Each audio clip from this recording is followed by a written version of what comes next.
afternoon, Packers fans. Aaron Nagler here with your Packers Daily Chat, coming to you live on the Cheesehead TV social channels. It is Friday. That's right. We made it to another weekend that much closer to the NFL draft, which means we're that much closer to a rookie mini camp, which means we're that much closer to actual mini camp, which means we're that much closer to that quick little summer break they take. And then, ladies and gentlemen, it's training camp. And then it's the preseason, and then it's football season. We are so close, yet so far away. Obviously, there is some news today from the Green Bay Packers. Kristian Welch, the linebacker who had been on the Packers roster in 2023, and then had a really good training camp and preseason last year, so much so that I thought he was going to make the team, then was subsequently released and spent time with Denver and with Baltimore last year in 2024,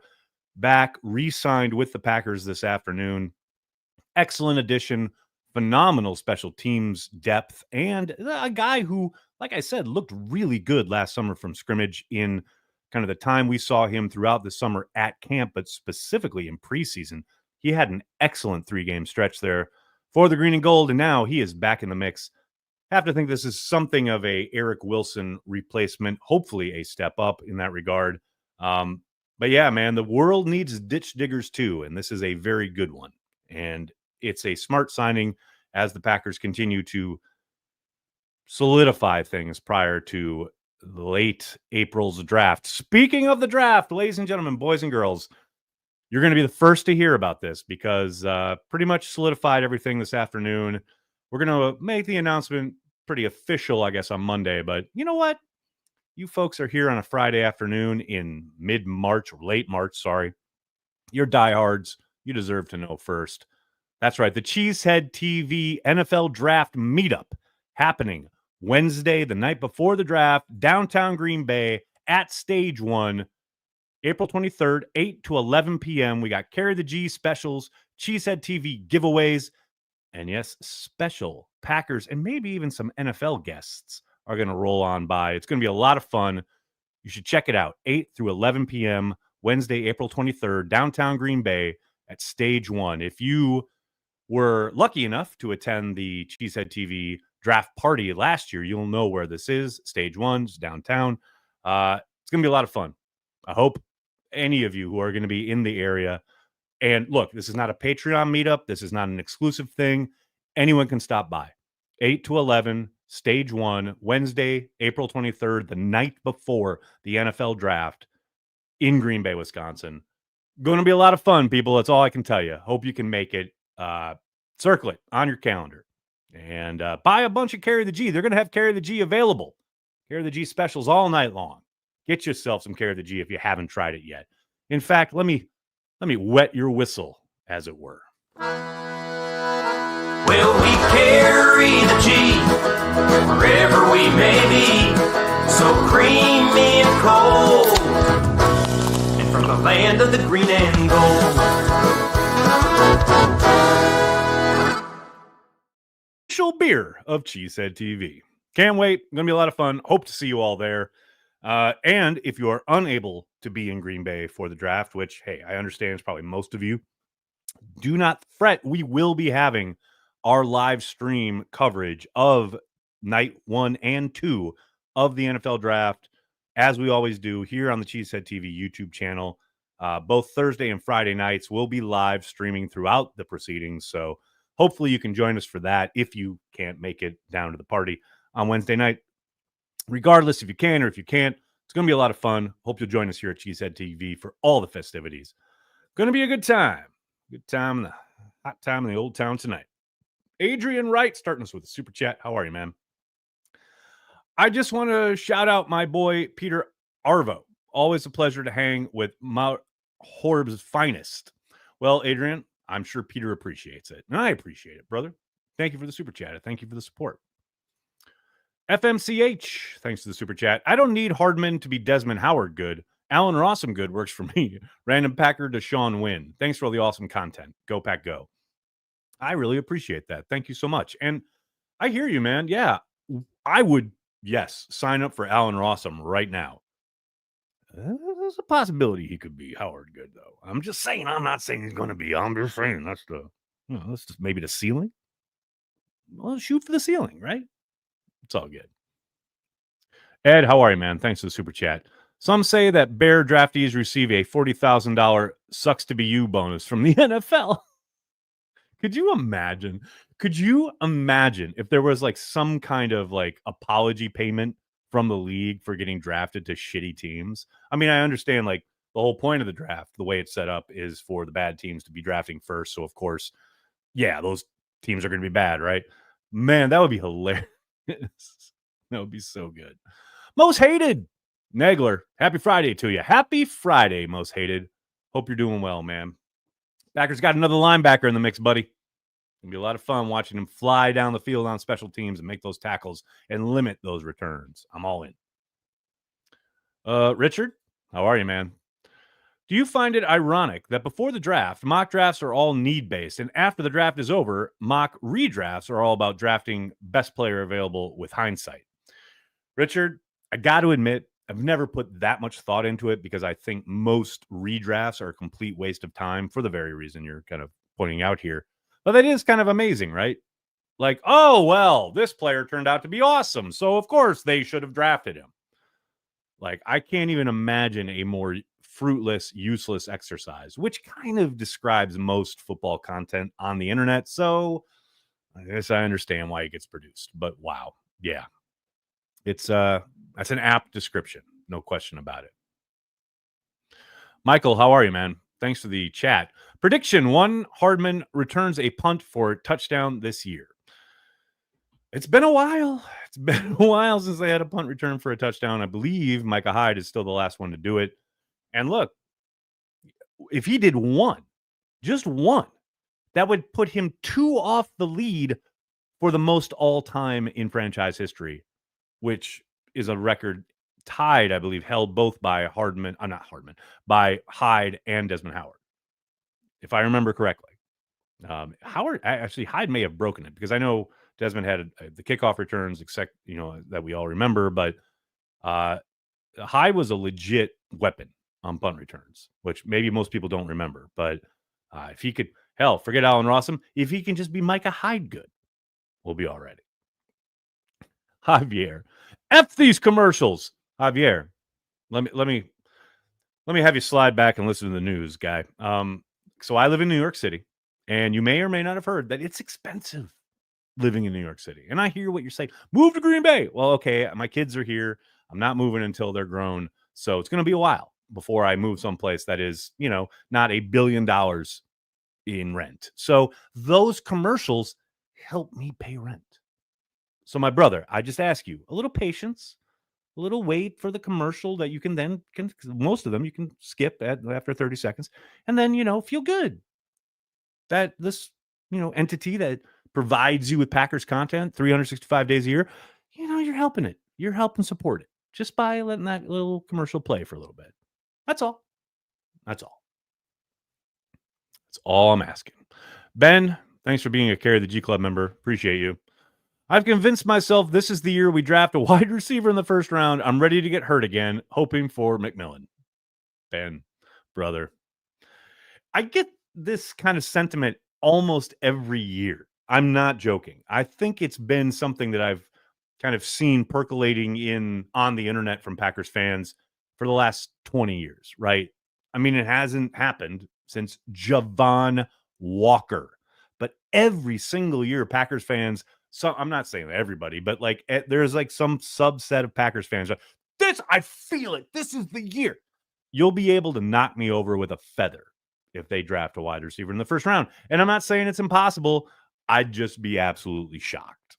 It's just not a premier position in their eyes. They're always going to acquiesce to those. I think there will be plenty of prospects on offer to select with that first round pick. And I just don't see it. But hell, we produce a whole line of content called Negler's Never Right that you can buy and wear after I'm wrong. Joe, how are you, man? Thanks for the super chat. Banks at left guard and Jenkins at center should make run blocking more stout. Really looking forward to Jacobs having more running room. Not a fantasy football comment. Joe, I mean, hey, full disclosure, I've had Jacobs on my fantasy team for 3 years. I mean, going back to even before he was with the Packers. I love him as a player, and I had him that first year. He was rushing leader with the Raiders, and then obviously a very disappointing year coming off of that. But man, let me tell you, I don't care if he has more running room. That'd be great. Obviously, I'm all for it. But that guy is a machine when it comes inside the 5-yard line. He scores touchdowns. So if we're talking fantasy football, love him. He's just a producer. But to your point, in a purely football Packers sense, the idea that he was as productive as he was last year, even between the 20s, while having some poor run blocking at times, there's no doubt that they were not nearly as good as they could have been. There were so many plays where he's hit at or behind the line of scrimmage that he turns into positive yardage. It's super impressive. But the idea that, yeah, they could run, like, say, a counter over to that side of the field, right? That left side. Whoo, baby. Let's go. And he maybe even is able to get to the second level without being touched. Dog, let's wrap it up. That's a big gain waiting to happen. I am all in on this. Adrian Wright, how are you, man? Thanks for the super chat. Which Packers administrator or coach had a bigger impact on the city of Green Bay? Lambeau, Lombardi, Wolf, or Murphy? Woo. Wow. We're talking major nerd question here, but I like it. I love it. Administrator coach had a bigger impact on the city of Green Bay. I mean, it's real hard not to say Lambeau because without him, the Packers don't exist, and none of what those other guys did comes into existence, right? I mean, I'm like right here.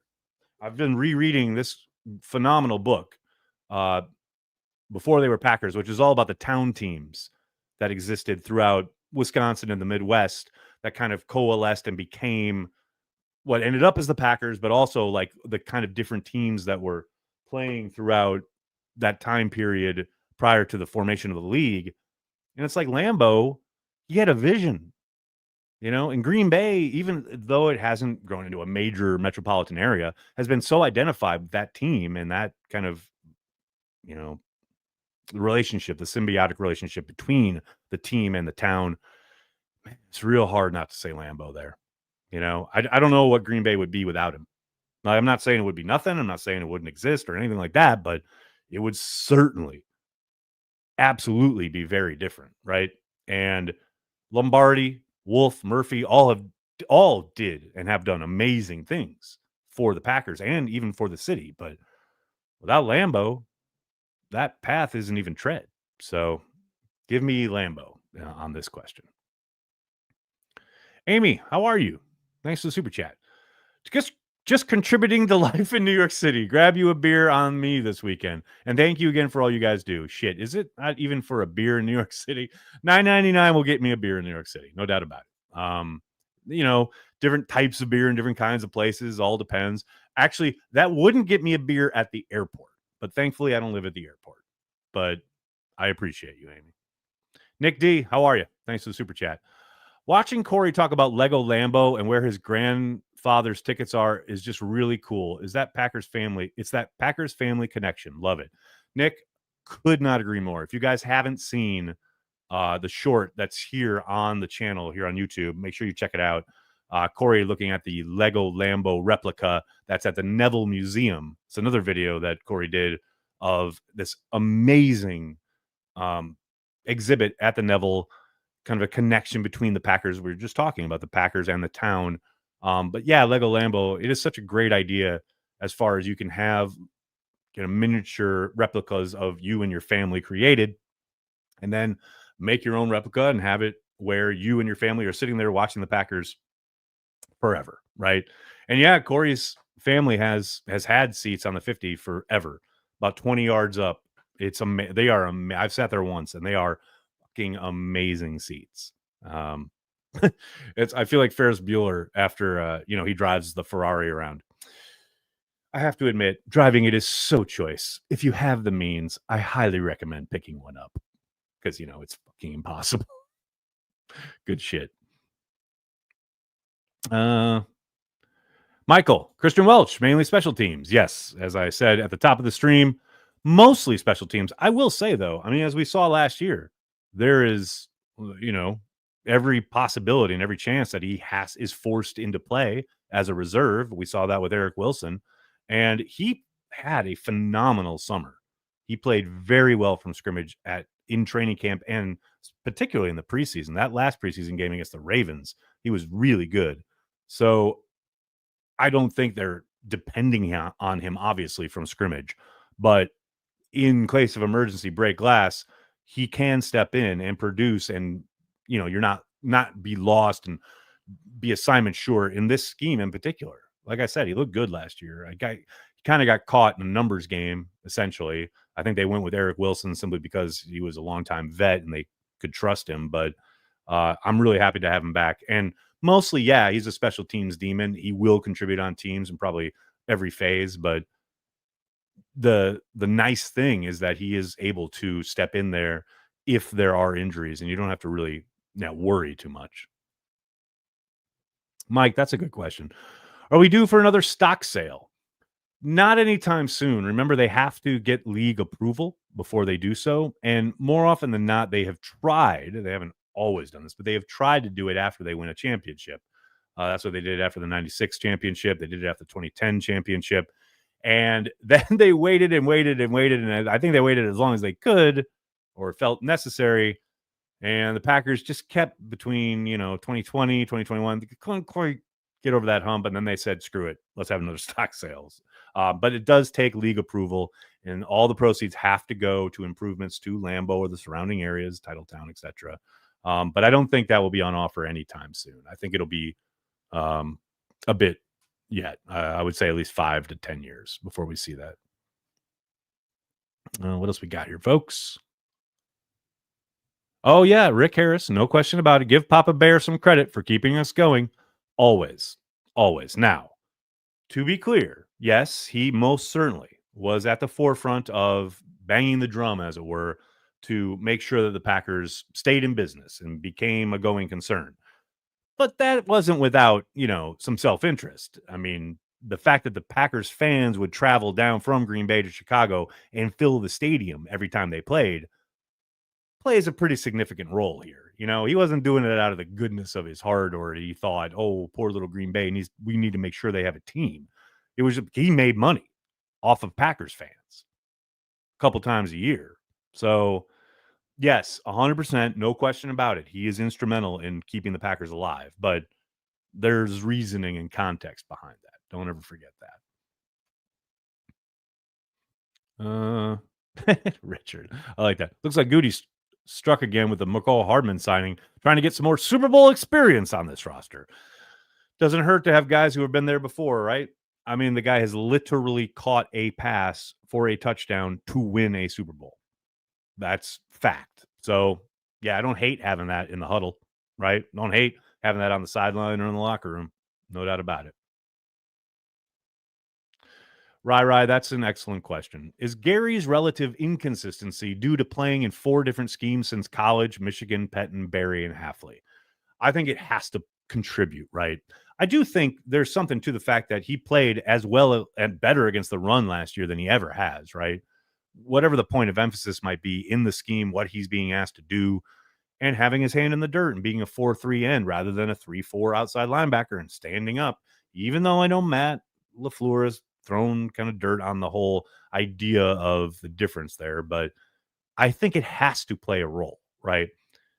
Now, that said, he's paid a whole lot of money to win one-on-ones up front, and sometimes he does, sometimes he doesn't. To your point, the inconsistency is noticeable, and that has to become more consistent, especially this year, because after this season in 2025, they've got the mechanism in his contract where they can either get out of it or even, ask him to adjust, try and take a pay cut, etc. This is a big year for Gary. Big year. No doubt about it. Paul, thanks for the super chat. Will there ever be another Reggie White? No. Absolutely not.